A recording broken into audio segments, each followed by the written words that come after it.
Hello everyone, this is Mr. Informal with the 78th edition of the Mr. Informal podcast. I am Mr. Informal. So this is 7-8 podcast. Wow. Almost 100. Well, a quarter more. And so don't forget to add me on Instagram, MISTERINFORMAL, and check out my website, mrinformal.com. That's MRINFORMAL.com. I hope you are having a great weekend. And not only that, it's almost there. 3 months. In 3 months, it will be Christmas. It will also be 2 months for Thanksgiving. Can't wait for that to come. It's gonna be a lot of shopping, a lot of family visiting, and certainly a lot of food. And so these are the 4 topics for the Mr. Informal podcast. Number 1, so a lot of these luxury brands wants to resell their own used or pre-owned, pre-loved, however you want to call it, items. Number 2, so no tariffs for Target. And I'm gonna get to that later because that might be a confusing title. And then number 3, esports jerseys. Yes, esports are gonna have their own jersey. And then last but not least, number 4, the rise in beauty products in retailers, online, and in the world. So those are the 4 topics for the Mr. Informal 78 podcast. And so let's go ahead and start the podcast. And so there's an article from the purseblog.com. Title is Why Luxury Brands Want to Resell Vintage Bags Themselves. Citing authenticity and sustainability, luxury brands are eyeing the lucrative resale market. I'm not sure about that, but let's check out. These are the facts. So the 6th annual resale report from ThredUp says 1 in 3 shoppers made a purchase from a reseller. Millennial secondhand shoppers are on track to grow the resale market to an estimated $44 billion by 2022. So that's in 3 years. Unbelievable. So, not only that, according to the Wall Street Journal, the Real sold $700 million worth of clothes, bags, jewelry, and shoes, and luxury houses definitely want a piece of that consumer pie.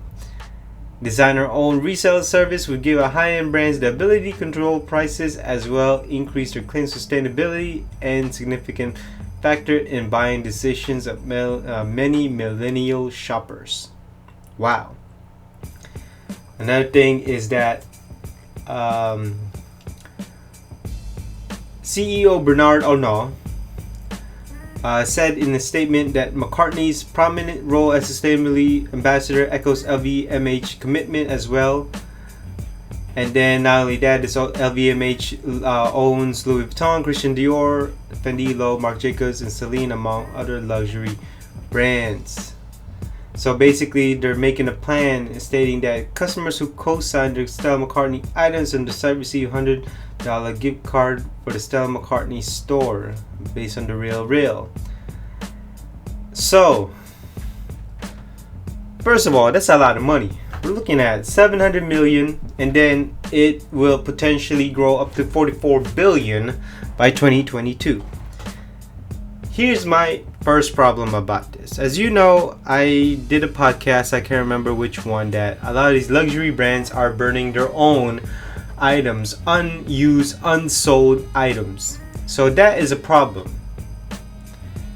And so my other problem is that if that is the case, why do you want to resell your own items? Why can't you just sell the items that are unsold? I mean, that would also be in the sustainability. Not only that, you don't have to burn it because that's just a waste. And so, well, that's also an ethical problem. Thankfully, they got fined for that. So, going back to the topic at hand, they want a piece of the pie.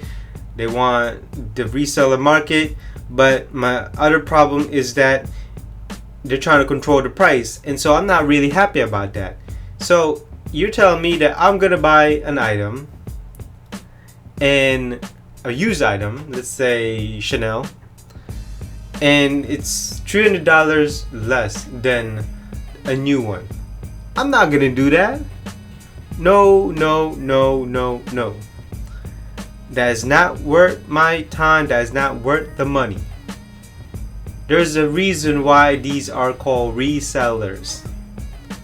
Now, and another thing is that I would make sure to them that they raise up their authenticity standard level, which means that improve upon it. You can't just say cereal. Anybody can make up a cereal and stamp it, or in gold foil stamp it on a wallet. We need more than that. We need to make sure that this is real and authentic and genuine. And again, to me, it's a good way to make another money, but it's greed to me. It's very greedy. And I know what they're trying to do. It's pretty obvious that they're trying to limit the production lines, and they're trying to limit the quantity per item, and then suddenly goes to resale market, and then it increases the price, and so people want to pay for it. And then, but if you find it on its own store, I don't get it. Why are you gonna do that when you can just remake it and now have to deal with trying to control the price, which doesn't make sense. So in the end, I don't like this move. I really don't like it, and because it's pretty obvious they want to control the price. I don't think it's for sustainability reasons. I don't even think it's for ethical reasons. It's just more trying to get money. It's just trying to be greedy. That's all it is. So, an article from retaildive.com. The title is Target to Suppliers. So basically, from Target to suppliers.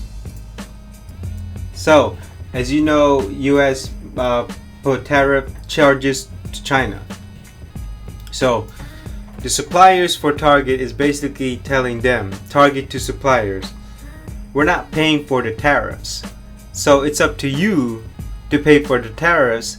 That way we don't raise up the price of our items. So that's basically it. So the summary is basically like this on the article. Target has communicated to its suppliers the retailer will not be raising prices for consumers nor accepting higher prices from suppliers as a result of existing and forthcoming tariffs on Chinese goods. So I used to work with a previous company who Target was our customer, and so we are their suppliers. So we would pay for taxes and fees and duties and all of that, and then we negotiate prices with them, and it's all settled. But now, since the tariffs has increased the price of the goods, so basically if I was a supplier, I'm raising up the price, but no, we can't, because Target doesn't want to pay for it. And so it's up to us. So in the end, it means that our profit margin goes down. We're not making as much money as before the tariffs. So another in the article says, our expectation is that you will develop the appropriate contingency plan so that we don't have to pass prices along to our guests or customers, wrote Target Executive Vice President and Chief Merchandising Officer Mark Triton in a memo. According to multiple outlets, Oregon Public Broadcasting was the first one to report the news.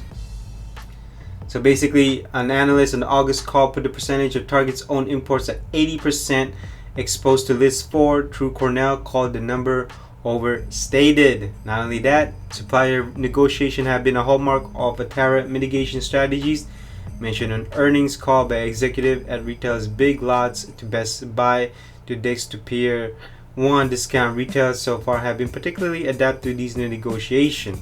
And so it's pretty obvious that they're not the only one. But here's the thing. Target, like Walmart and other massive US retailers, holds the power to dictate vendor terms. Yes, they do.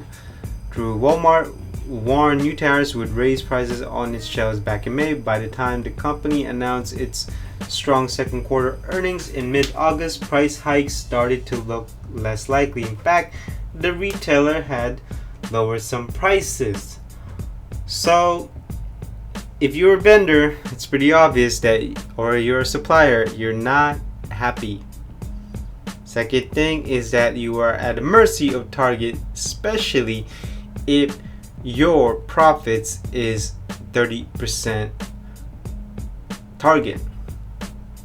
So in the end, what does that really mean? Well, basically, you're stuck. You either work with Target or you don't work with Target if you raise up the price. And there's no escaping it. And like I said, if most of the bulk of your sales are Target, not only that, if your number one customer is Target, then you're stuck. You either don't work with Target or negotiate some kind of halfway throughput, meaning, can we pay half of the tariff? You pay half, we pay half. Or Target will say, nope, you pay all of it. And so you have to. That means that your profit is going to dip down. Wow, unbelievable. Man, if you're working at a company that has Target as your number one customer, that's going to be very hard. And Target's not the only one, obviously. Everyone goes through the same thing, but it just so happens that Target made it public or told the suppliers that nope, you pay for the tariffs yourself. And that's tough. So there's a news in Nike news. The title is Nike unveils team kits for League of Legends Pro League. League of Legends esports. So in February, Nike announced its partnership with the League of Legends Pro League (LPL), become the official shoe and clothing provider of the top online gaming league in China. The season culminates in the 2019 Season World Championships in Europe, which marks the debut of new Nike collaboration LPL team uniforms featuring bespoke design unique for the gaming communities and a common chevron pattern on the chest to symbolize motion and teamwork. The pattern also nods to Summoner's Rift, the most competitive battleground in the League of Legends. So, as you know, esports is rising, and so Nike probably reach out to them. I don't know who came first, Nike, Adidas, Under Armour, whoever. Reach out to them and say, hey, we want to produce the uniform to the League of Legends, which means that the players of esports are going to be wearing this during the league, during the game, which means that in exposure of Nike, not only that, if you're a fan of this team, you'll probably buy merchandise. So what does this mean really? Well, esports is becoming so big that it suddenly has their own jersey nowadays. It's usually just a custom t-shirts for teams to have, just they buy their own thing. But now since they collaborated with Nike, and so Nike will provide the jerseys or the team mascots and uniforms for these teams in the League of Legends sports championship games. And it's a big rise, very big rise. It's almost like basically the same as the real physical sports. You have a jersey, you have a team, you probably have a coach, you have some kind of leader, and Nike is producing it. And once Nike touches it, obviously other companies, Adidas or Under Armour, is gonna go do Evo and other leagues, esports league, and hey, we want to produce your shoes, we want to produce your merchandise and uniforms and all of that. And so it's gonna set a trend, and so it's gonna be a chain reaction. One thing leads to another, and so. But this is great though, because if you have fans, they can wear your jersey, and then you can have them sign it. Just like regular sports, basically. And you represent. It reminds me of football, real football, meaning soccer. and if you're outside the US, it's football. And so it's like that. But if you see the design is just chevron, it's too simple. I think there's no originality here. It needs to be better than this. I'm not knocking the performance, I'm knocking the design. Nike, you could do better than this. I think it's boring, it's repetitive. There's no competitive spirit based on the design. It's just different colors, different motifs, but they're all following the chevron. It needs to be something different. It needs to be cooler, if I say that. So the last topic for today is number 4, beauty products are on the rise. Now, I don't have any sources or any types of article, but this is just based on trends of what I'm seeing. So everywhere you go, it seems like no matter what store you go to, there's always beauty products. So always beauty products, whether it be Abercrombie & Fitch, even Eddie Bauer. I mean, you see Nordstrom, their beauty products in men's got bigger, and then in the women's section, even it was big before. Now it's even way bigger, and so it's pretty obvious that right now the trend is not even in clothing. The trend right now is in shoes, and it is in beauty products. So you know what that means. A lot of these fashion brands are going to suppliers and say, hey, what beauty products do you have you can provide, so we can put our name on it. It's basically now a private label. The suppliers will produce the product, and so the brand will just put their name on it, and then boom, they just call it a day. That's what it's called, private label.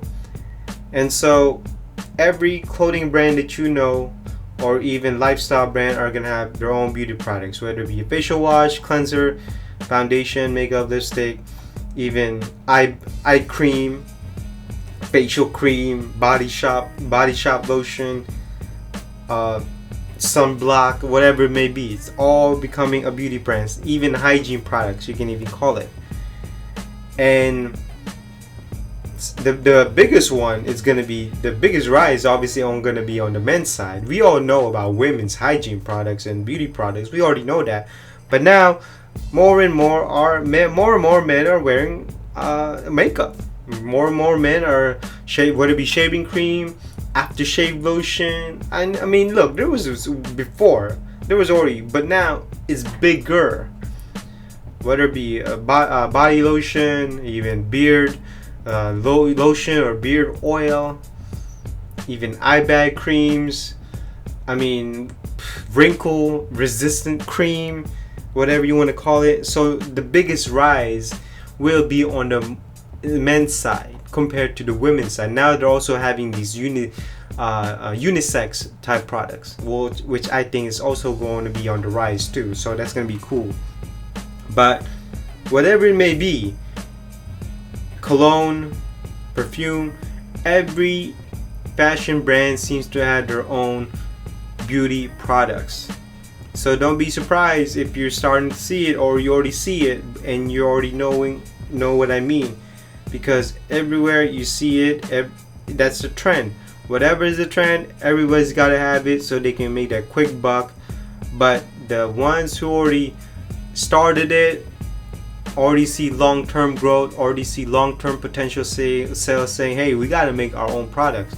We can't make be a private label. We gotta make our own products. We gotta sustain it. We gotta maintain it. We gotta improve on it. We gotta market it. Whatever it is to keep it in our stores, because once customer sees that and they start to like it, then customer will buy it more and more. Not only that, beauty products are easy to keep. They are easy to bring. They're portable. You can bring them anywhere across the globe, whatever it may be. And they're not even expensive compared to clothing, and they're low maintenance.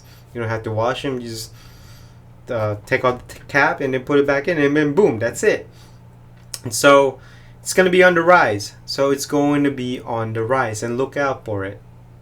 And so that basically concludes this 7-8 podcast, the Mr. Informal podcast. I hope you learned something today, and if you have any comments, let me know. I hope I teach you something today and you learn, or whatever it may be. And don't forget to add me on Instagram, MISTERINFORMAL, and check out my website, mrinformal.com. That's MRINFORMAL.com. informalmaal.com. And so, I will see you in the next podcast. Bye bye.